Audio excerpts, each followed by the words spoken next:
1,000만 원을 모았습니다. 6개월 동안 허리띠 졸라매서 겨우 만든 종잣돈이에요. 그 돈으로 선물 계좌를 열었죠. 첫날 운이 좋았어요. 30만 원이 생겼습니다. 기분이 날아갈 것 같았죠. 그런데 사흘 뒤 문자 한 통이 왔어요. 마진콜 통보, 오늘 정오까지 400만 원을 입금하지 않으시면 강제 청산됩니다. 1,000만 원을 넣었는데 사흘 만에 400만 원을 더 내놓으라는 거예요. 6개월치 절약이 사흘 만에 사라질 수도 있는 상황이에요. 이게 어떻게 가능한 건지 여러분도 궁금하지 않으세요? 국내 파생상품 계좌를 열었다가 손실을 보는 개인 투자자 비율이 70%부터 80%까지에 달합니다. 10명 중 7명부터 8명까지예요. 그런데 왜 이렇게 많은 분들이 계속 뛰어드는 걸까요? 선물이라는 게 어떤 구조이기에 이런 숫자가 나오는 건지, 그리고 그 1,000만 원을 다른 곳에 넣었다면 지금쯤 어떤 숫자가 되어 있을지 오늘 이거 끝까지 다 풀어드릴게요. 먼저 선물 거래가 정확히 어떤 구조인지부터 잡고 넘어갈게요. 선물이란 미래의 가격을 지금 계약하는 것이에요. 쉽게 말하면 이런 거예요. 제가 지금 어떤 주가 지수가 3개월 뒤에 오를 것 같아요. 그런데 3개월 뒤까지 기다리기 싫은 거예요. 그래서 지금 당장 3개월 후에 이 가격에 사겠다는 계약서를 써버리는 거예요. 여기서 핵심이 등장해요. 이 계약을 맺을 때 실제 돈을 전부 낼 필요가 없어요. 증거금이라는 일종의 계약 보증금만 내면 됩니다. 1억짜리 계약을 1,000만 원만 내고 체결할 수 있는 거예요. 이게 바로 레버리지예요. 레버리지를 우리말로 하면 지렛대예요. 작은 힘으로 무거운 것을 들어 올리는 원리랑 같아요. 작은 돈으로 큰 시장을 움직이는 거죠. 국내 코스피 200 선물은 약 6에서 7배, 해외 원유나 나스닥 선물은 15에서 20배 레버리지를 쓸 수 있어요. 가상화폐 선물은 최대 100배짜리도 있거든요. 100배라는 게 어떤 수준이냐고요? 시장이 단일 %만 반대로 움직이면 원금 전체가 날아가는 수준이에요. 그런데 레버리지만으로는 아직 절반밖에 설명이 안 됐어요. 진짜 함정은 다른 데 있거든요.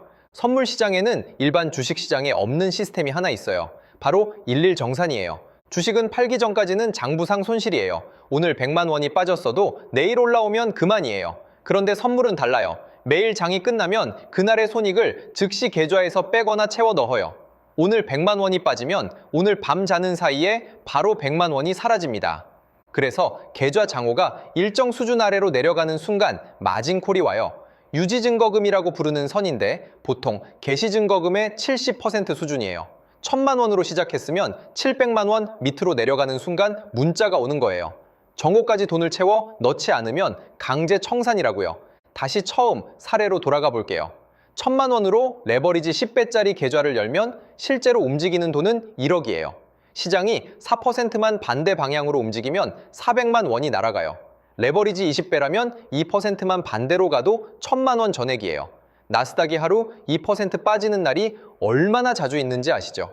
그런데 사실 더 무서운 건 따로 있어요. 시장이 급락하는 날에는 강제 청산이 이루어지는 가격이 생각보다 훨씬 낮은 지점일 수 있어요. 내가 손절하겠다고 정해둔 가격에 팔리는 게 아니라 그보다 더 낮은 가격에 팔려버리는 거예요. 이걸 슬리피지라고 해요. 원금보다 더 많이 잃는 경우 계좌에 돈이 없는데 빚이 생기는 상황이 실제로 나옵니다. 이게 이론이 아니에요. 실제로 일어난 적이 있거든요. 2024년 8월 5일 기억하시는 분들 있으세요? 그날 아침 일본 니케이 지수가 단 하루 만에 12.4%가 폭락했어요.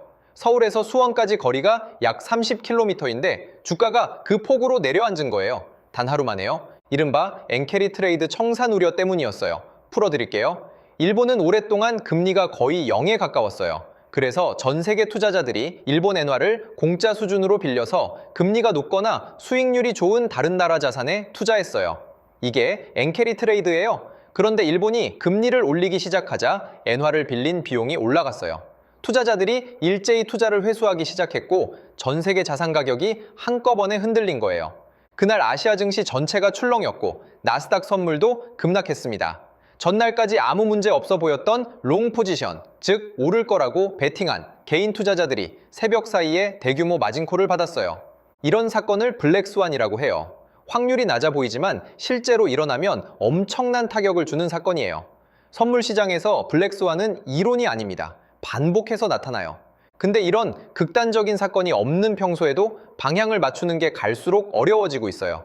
이게 사실 더 무서운 이야기예요. 선물 거래에서 돈을 버는 유일한 방법은 방향을 맞추는 거예요. 오를 거라고 봤으면 올라야 하고 내릴 거라고 봤으면 내려야 하죠. 그런데 요즘 시장이 너무 자주 흔들려요. 2025년 하반기부터 2026년 초 사이에 물가지표나 고용지표 같은 주요 경제 데이터가 발표된 날 나스닥 선물이 하루에 1.5% 이상 출렁인 날이 전년 같은 기간보다 22.4% 더 많았어요. 블룸버그와 CME 그룹 데이터를 교차 확인한 수치거든요. 이걸 휩소 장세라고 해요. 채찍처럼 왔다 갔다 한다는 뜻이에요. 예를 들어 물가지표가 좋게 나왔어요. 시장이 올라요. 그런데 30분 뒤 연준 위원 한 명이 인터뷰에서 그래도 금리를 더 올려야 한다고 말해요. 시장이 다시 내려가요. 여러분이 지표 발표 직후에 매수했으면 30분 만에 손실이에요. 이건 운이 없어서가 아니에요. 지금 시장의 구조적인 특성이에요. 기관과 헤지펀드들이 인공지능과 알고리즘으로 거래하다 보니 인간의 판단 속도로는 따라잡기가 너무 어려운 환경이 된 거거든요. 뉴스가 나오는 순간 알고리즘은 이미 반응을 끝냈어요. 우리가 이거 좋은 소식이네 라고 생각하는 사이에요. 전문 트레이더들도 이런 시장에서 고전합니다. 하루 종일 화면을 들여다보는 게 직업인 사람들도요. 그런데 직장을 다니고 가정을 꾸리면서 시간이 제한된 개인 투자자가 이 게임에서 이기려면 어떻게 해야 할까요? 그러면 여기서 이상한 점이 하나 있어요. 구조도 위험하고 이기기도 어려운데 왜 이렇게 많은 사람들이 계속 선물에 뛰어드는 걸까요? 이유가 있어요. 처음에 운이 좋았던 경험 때문이에요. 아까 후킹에서 첫날 30만 원을 벌었다고 했죠. 이게 생각보다 강력한 경험이에요. 뇌가 이건 된다고 학습해버려요. 그 다음에 이르면 내가 방향을 잘못 잡았을 뿐이야. 다음에 제대로 하면 돼 라고 생각하게 되는 거예요. 그래서 더 크게 들어가요. 이걸 심리학에서는 확증 편향이라고 해요. 내가 믿고 싶은 것만 믿는 거예요. 선물로 돈 번 사람 이야기는 눈에 잘 보이고 선물로 전 재산 날린 사람 이야기는 잘 안 보이는 거죠. 잃은 사람은 조용히 떠나거든요. 더 깊은 이유도 있어요. 지금 시대에 월급만으로 집을 샀거나 자산을 불리는 게 너무 어렵다는 현실이에요. 2030 세대라면 이 감각이 더 뼈에 사무칠 거예요. 열심히 저축해도 집값이 더 빠르게 오르는 것 같은 느낌 말이에요. 그러니까 단기에 크게 버는 방법에 눈이 갈 수밖에 없어요. 근데 여기서 생각을 한번 바꿔봐야 해요. 빠르게 버는 방법을 찾는 게 아니라 잃지 않으면서 확실하게 불리는 방법이 있으면 어떨까요? 선물 거래는 제로섬 게임이에요. 누군가 이기면 누군가 지는 구조예요. 파이가 커지지 않아요. 내가 번 돈은 반대편에서 진 사람의 돈이에요. 근데 장기 투자는 게임의 구조가 아예 달라요. 기업이 성장하고 경제가 성장하면 투자한 사람 전체가 같이 파이를 나눠요. 이긴 사람의 돈을 뺏는 게 아니라 파이 자체가 커지는 거예요. S&P 500 지수 많이 들어보셨죠? 미국을 대표하는 500개 기업을 묶어놓은 지수예요. 애플, 마이크로소프트, 엔비디아, 아마존 같은 기업들이 전부 들어가 있어요. 이 지수는 역사적으로 연평균 8%에서 10%씩 올랐어요. 중간에 폭락하는 해도 있었어요. 2008년 금융위기에는 40%가 넘게 빠졌거든요. 그런데 10년, 20년을 길게 보면 우상향을 해왔어요. 복리로 계산해 볼게요. 1,000만 원을 연 8% 수익으로 10년간 굴리면 약 2,160만 원이에요. 연 10%라면 2,590만 원이고요. 마진콜 문자도 없고 강제 청산도 없고 새벽에 잠 못 자는 날도 없이요. 2배 좀 넘는 게 뭐가 대단해요? 라고 하실 수 있어요. 맞아요. 선물로 레버리지 10배 걸면 이론상 며칠 만에 2배가 될 수도 있어요. 근데 반대 방향으로 가면 며칠 만에 연기되기도 하는 거잖아요. 복리 2배는 10년이 걸리지만 그 기간 동안 원금이 연기될 가능성이 거의 없어요. 그 차이가 전부입니다. 여기까지가 겉으로 보이는 이야기예요. 그런데 진짜 흥미로운 건 배당제 투자를 더하면 이야기가 완전히 달라진다는 거거든요. 배당금이라는 게 있어요. 기업이 벌어들인 이익의 일부를 주주들에게 나눠주는 돈이에요. 주가가 오르든 내리든 기업이 살아있는 한 꾸준히 지급이 돼요. 연 배당 수익률 4%에서 5%대 우량, ETF나 배당 성장주에 투자하면 분기마다 통장에 현금이 들어와요. 시장이 출렁이는 날도, 연준이 금리를 올리는 날도요. 여기서 중요한 선택이 하나 있어요. 이 배당금을 써버리는 것과 다시 재투자하는 것 두 가지 길이에요. 편의점 음식 사 먹는 것과 자판기 사업에 재투자하는 차이라고 보시면 돼요. 음식은 먹으면 끝이지만 자판기를 하나 더 놓으면 다음 달부터 돈이 2배로 들어오거든요. 배당 재투자가 딱 그 원리예요. 받은 배당금으로 주식을 조금 더 사면 다음 분기에는 배당금이 조금 더 들어와요. 그게 또 쌓이고 또 쌓이면 10년 뒤에는 처음보다 훨씬 빠른 속도로 자산이 불어나는 거예요. 이게 복리의 진짜 힘이에요. 그리고 이 구조에서 가장 중요한 건 방향을 맞출 필요가 없다는 거예요. 시장이 떨어지는 날도 배당금이 들어오고 그 배당금으로 더 싸진 주식을 더 많이 살 수 있어요. 오히려 떨어지면 득을 보는 구조예요.